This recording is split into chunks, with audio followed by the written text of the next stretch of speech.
On the morning of May 10, 2026, a set of satellite images from Sentinel-2 appeared showing 130 fast attack boats of the Islamic Revolutionary Guard Corps of Iran organized into two large coordinated formations positioned in the Strait of Hormuz, not scattered, not random, organized, intentional, and Iran self-published those images through their own regime-affiliated media channels. This is not leaked intelligence. This is a staged message. To understand why that message is both noteworthy and suspicious, you need to understand the context.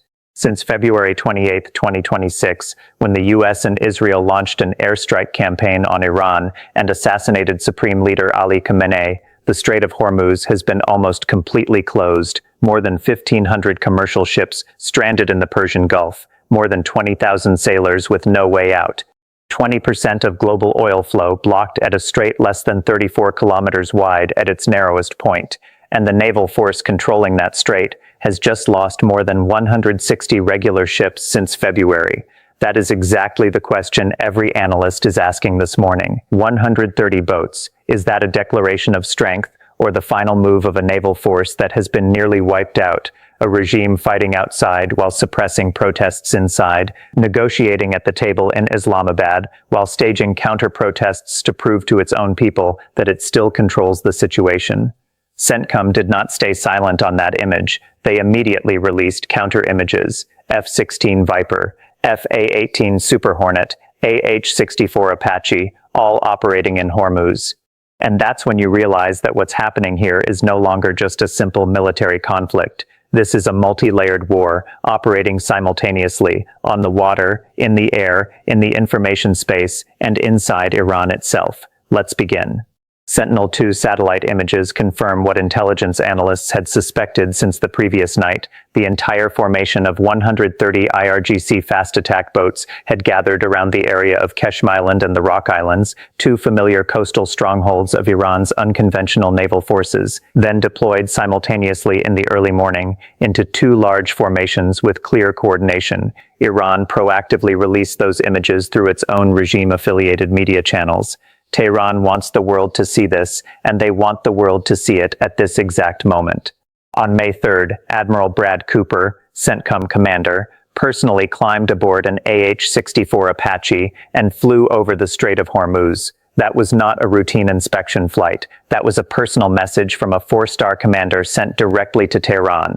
Immediately after that flight, MH-60 Seahawks and AH-64 Apaches destroyed 6 IRGC fast attack boats that were trying to obstruct Project Freedom, the commercial ship escort campaign that the US launched on May 4.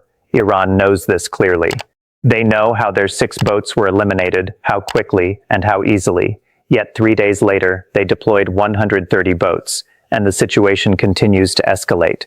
On May 7th, 3 U.S. destroyers dispersed another IRGC fast attack boat formation right in the Strait of Hormuz. CENTCOM simultaneously launched airstrikes directly at shore-based missile and drone launchers, precisely the infrastructure supporting these boat formations. Iran responded not with direct force, but with a completely different move. They established the Persian Gulf Strait Authority, abbreviated as PGSA, a new state agency tasked with controlling and licensing all vessels wanting to transit Hormuz, along with fees up to $2 million per ship.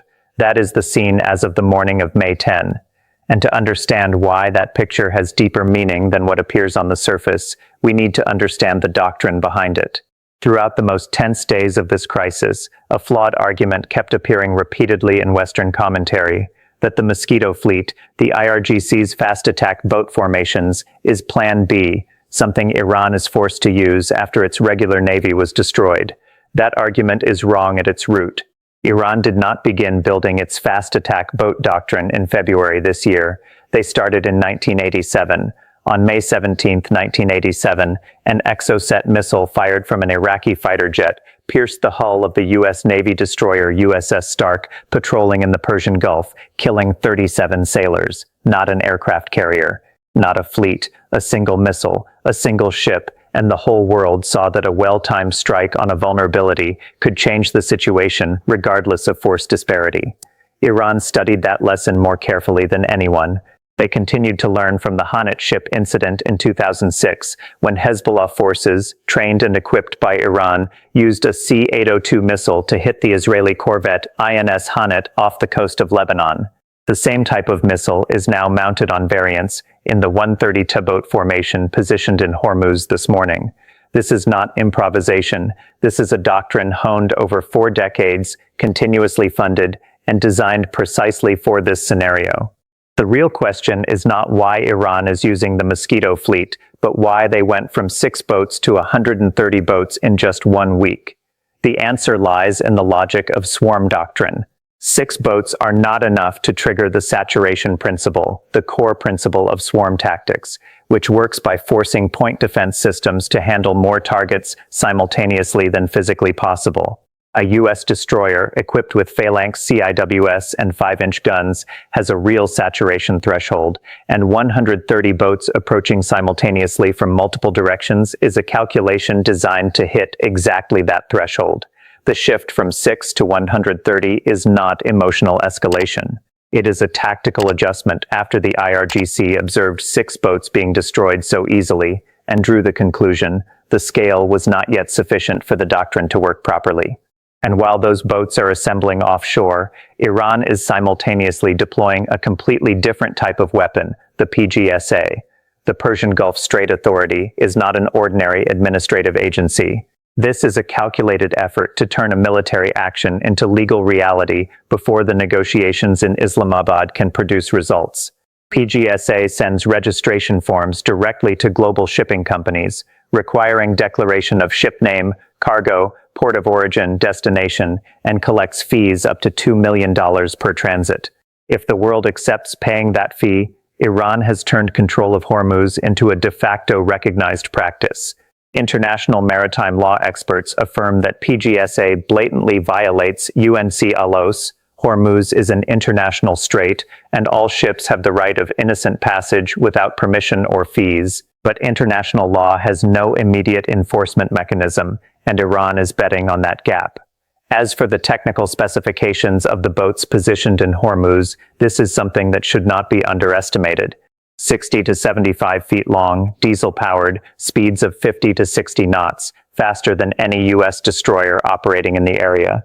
Equipped with 107mm rockets, 12.7mm and 23mm autocannons, and in upgraded variants C-802 missiles with a 160-kilometer range and 165-kilogram warhead, the same line as the missiles that sank HMS Sheffield of the British Royal Navy in the Falklands in 1982.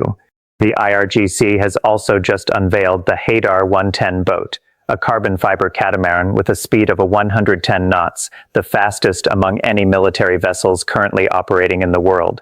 These are not toy weapons. But there is one detail everyone is overlooking when looking at the images Iran self-published this morning. When you self-publish the position of your entire 130-boat formation, you are sending a message to the negotiating table, but you are also handing CENTCOM the coordinates they need. Iran is telling Pakistan and Washington that this is the price to pay if Project Freedom Plus is activated. But CENTCOM is reading it in a completely different way. In the same time frame that Iran released images of the 130 boats, they released counter-images almost simultaneously.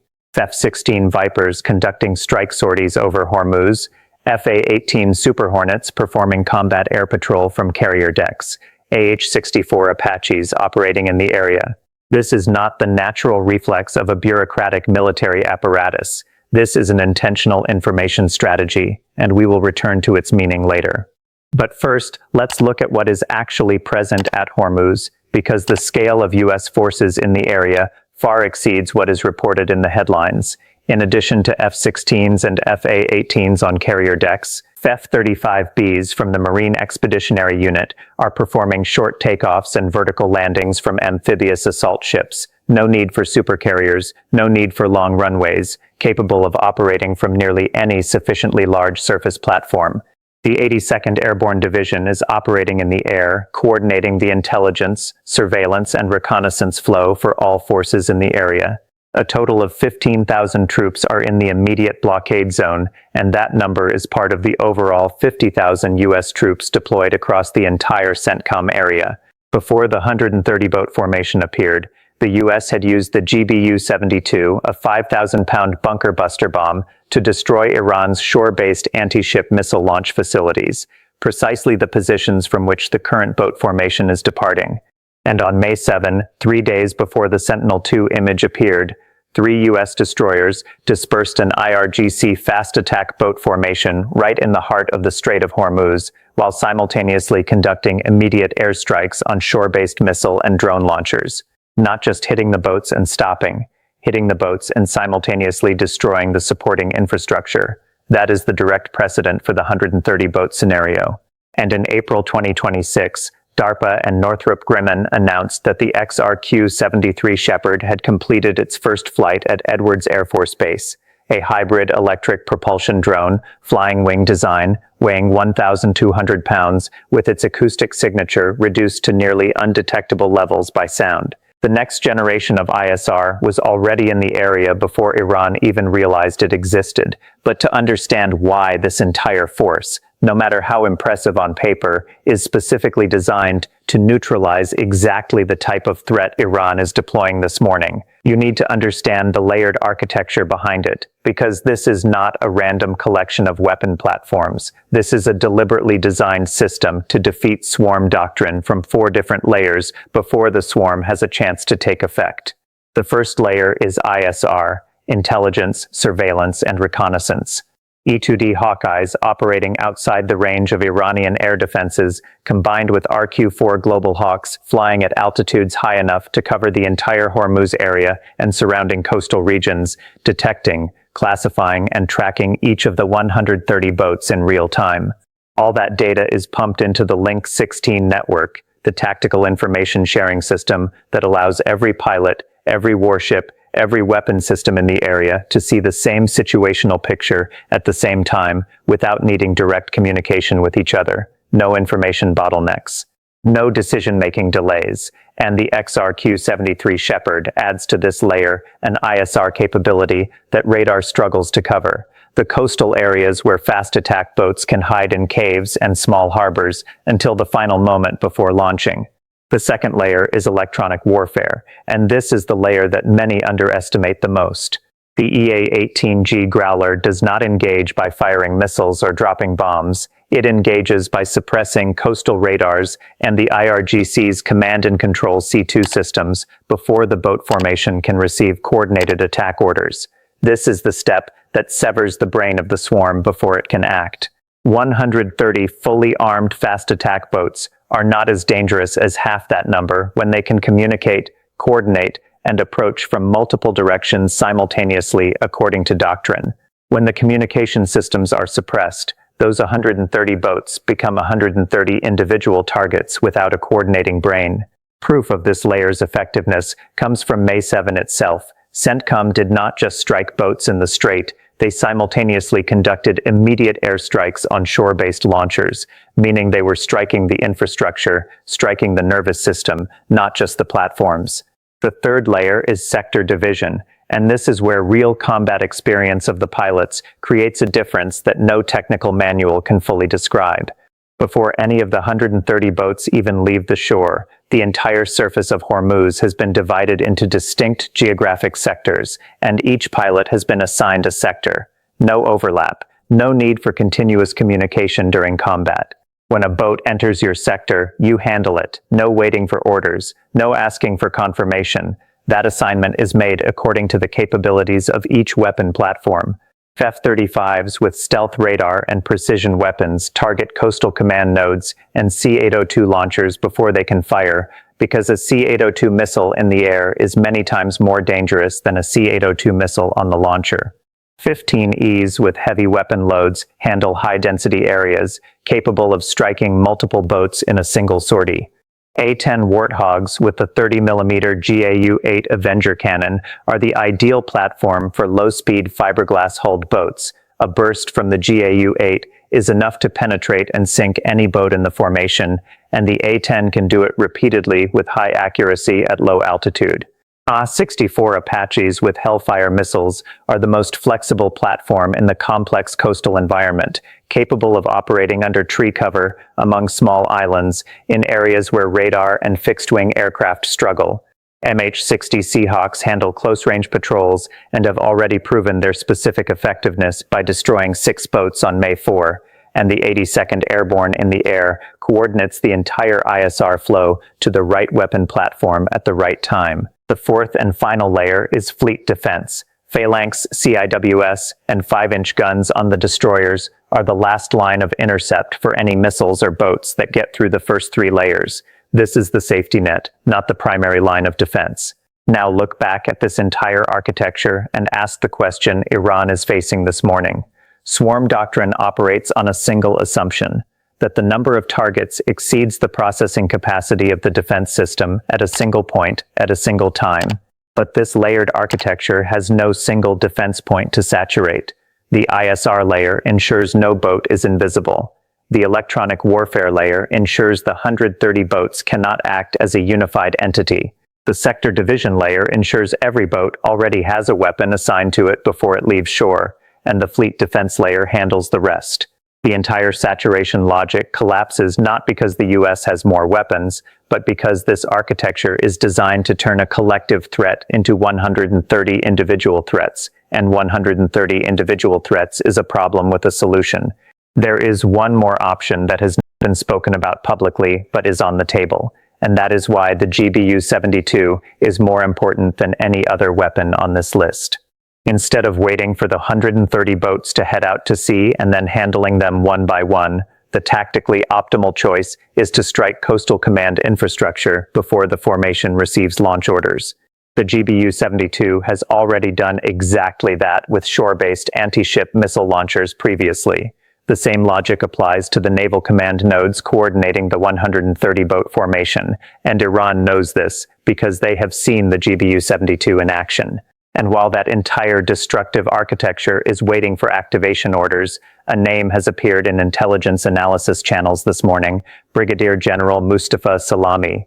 If the name Salami sounds familiar, it is because his brother Hussein Salami was once the Supreme Commander of the Islamic Revolutionary Guard Corps, the face that appeared on Iranian television whenever Tehran wanted to showcase its strength, the person who issued the most bombastic statements about Iran's military capabilities, until June 2025, when Israeli airstrikes permanently removed his name from the IRGC command. Mustafa Salami is a completely different person. He is not IRGC. He belongs to Artesh, the regular Iranian army, a veteran of the Iran-Iraq War in the 1980s, currently holding the role of senior advisor at the General Staff, the agency coordinating between Artesh and IRGC in joint operations. And the most important thing in his record is not what is in it, but what is not.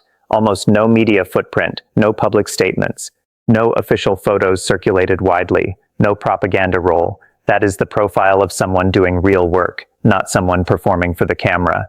And the appearance of that name on the intelligence radar at the exact moment Iran deploys the 130-boat formation is a more noteworthy signal than any public statement from Tehran. To understand why, you need to look at the entire chain of leadership losses that Iran has suffered in less than a year, a chain without precedent in the modern history of any nation at war. In June 2025, Hussein Salami, Supreme Commander of the IRGC, was eliminated in Israeli airstrikes. In February 2026, Ali Khamenei, Supreme Leader of the Islamic Republic of Iran, the man who held absolute power for more than 3 decades, was assassinated in the early hours of the U.S.-Israel airstrike campaign. On March 26, 2026, Alireza Tangziri, commander of the IRGC Navy, the person directly responsible for the Hormuz blockade strategy, was eliminated by Israel in another airstrike. 3 figures at the top of Iran's military-political power triangle, gone in less than 9 months. And that does not just mean 3 names erased from the command list. It means the entire personal trust network on which the Iranian command operated, relationships built over decades, unofficial communication channels, implicit understandings of who has decision-making authority in which situations, all torn apart at once. You cannot replace that by promoting a new person to the vacant position. The newcomer has the title but not the network. And in a crisis, the network matters more than the title. To understand how dangerous this is for Iran's operational capability, you need to understand the dual power structure that Tehran has operated on since 1979. Artesh, the regular army, and the IRGC are two parallel forces with separate budgets, separate chains of command, and a 4-decade history of internal tensions. Ayatollah Khomeini created the IRGC in part precisely to counterbalance the regular army that he did not fully trust after the 1979 revolution. The result is a structure in which the nation's two largest armed forces operate in parallel but not fully coordinated, checking each other but also competing for resources and influence.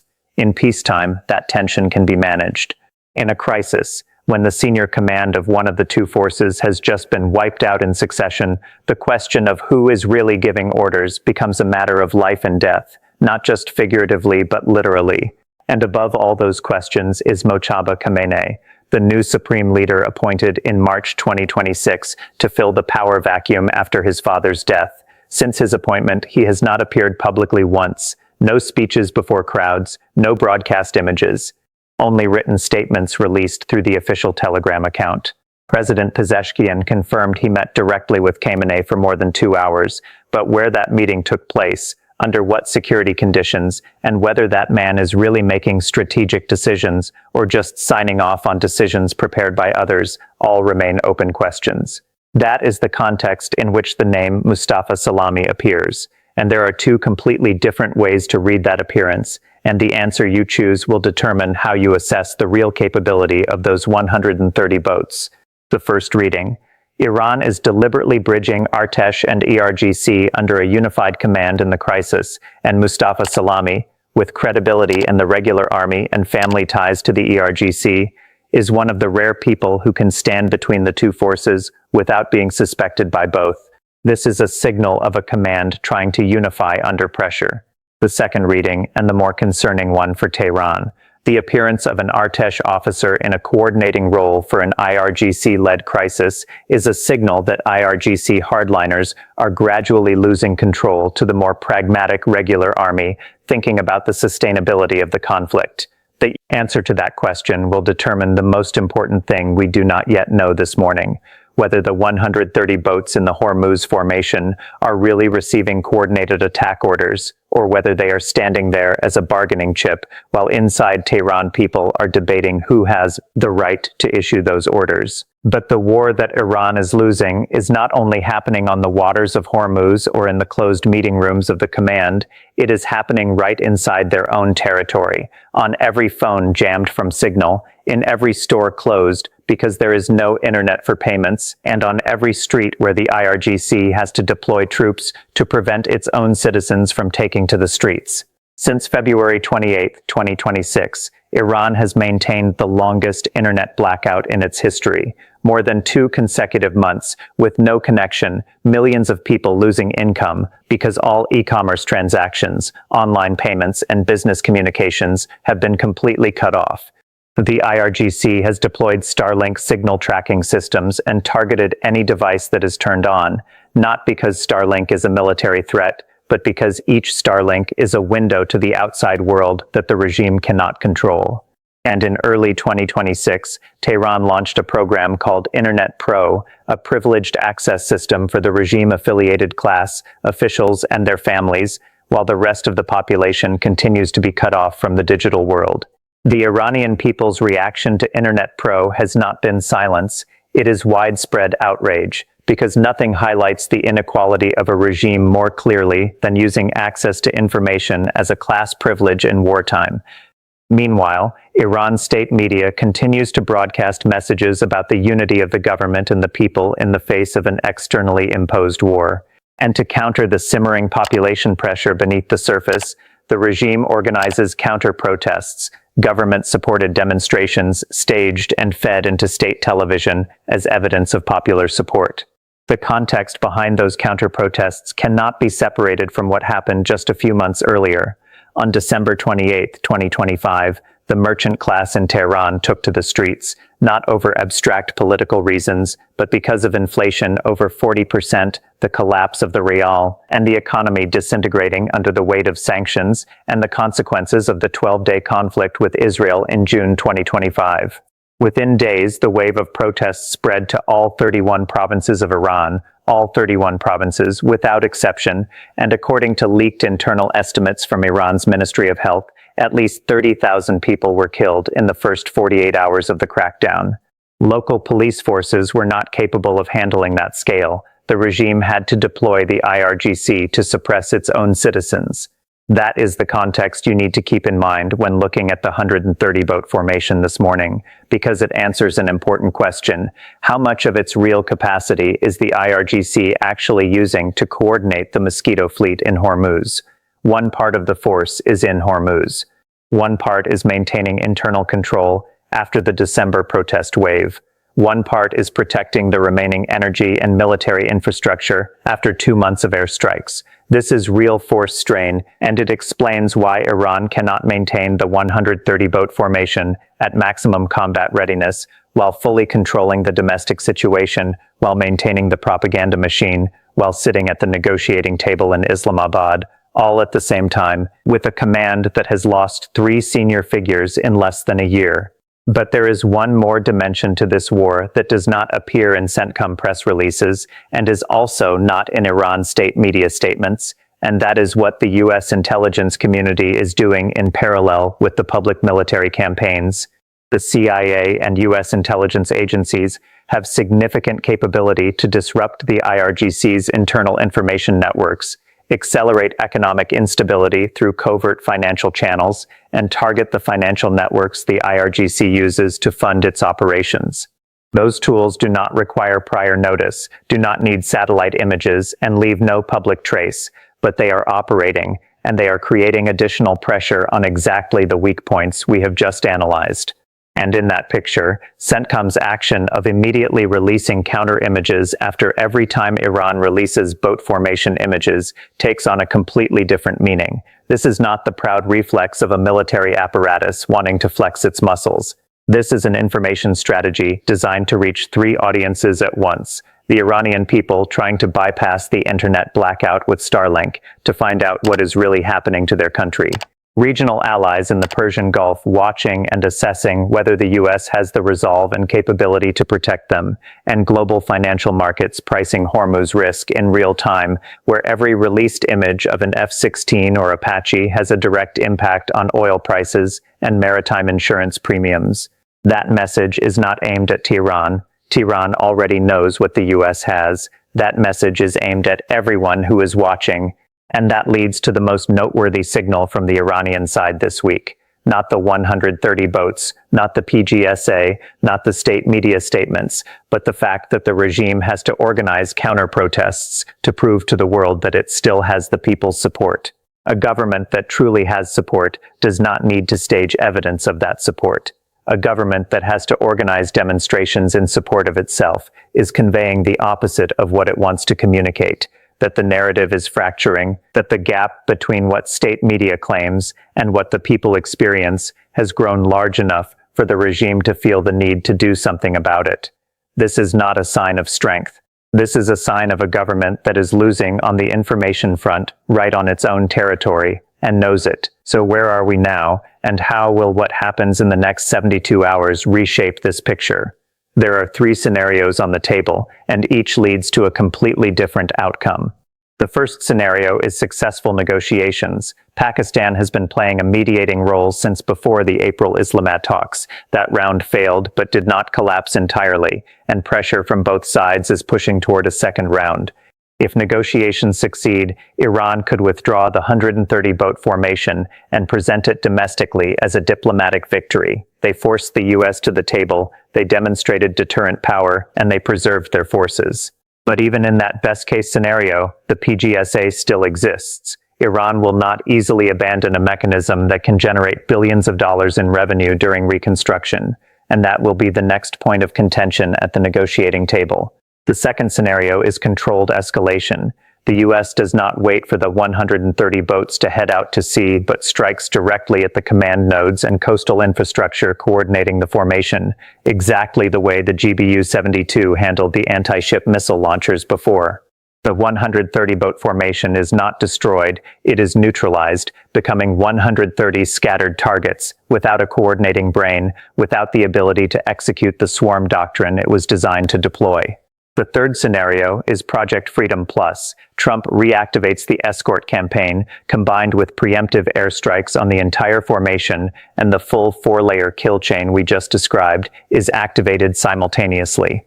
This is the direct confrontation scenario, and the one both sides are trying to avoid, but also the one both sides are preparing for. But no matter which scenario plays out in the next 72 hours, there are consequences that extend beyond Hormuz and will outlast any ceasefire agreement. China is watching this conflict not as a neutral observer, but as a party with direct stakes on both sides. They receive 1/3 of their oil imports through Hormuz, and their exported C-802, their weapon, is being battle-tested for the first time against modern U.S. defense architecture. Every time an IRGC boat carrying a C-802 is destroyed or neutralized, the PLA receives data to adjust the design of its next-generation anti-ship missiles. And every lesson about swarm tactics, about layered kill chain architecture, about information warfare running in parallel with military campaigns that Hormuz is teaching, all have direct application versions in the Taiwan Strait scenario. As for the global market, the numbers say it all. 20% of the world's oil flow, 20% of LNG, and 30% of international fertilizer pass through a 34-kilometer-wide strait that now has 130 fast attack boats positioned in it and a U.S. naval force waiting for orders. Every hour of escalating conflict is being priced in real time on global energy markets, and every hour of de-escalation is too. That is the economic pressure acting on all parties, even those with no ships in the area. The question posed from the beginning still has no answer. Are those 130 boats a declaration of strength, or evidence that Iran is fighting on too many fronts at once, off the coast of Hormuz, at the negotiating table in Islamabad, in the internal power struggles between the IRGC and Artesh, and right inside its own cities, where counter-protests have to be staged to fill the gap left by voluntary support? Iran put that question on the table this morning with the satellite images they self-published. CENTCOM answered with images of their own. And the real answer, the answer that will determine not only the fate of those 130 boats, but also the future of the Strait of Hormuz and everything that depends on it, will come in the hours ahead. If you want to continue following analyses like this, weapons, strategy, and what is really happening behind the headlines, hit subscribe so you don't miss any videos. Thank you for watching, and we will see you in the next video.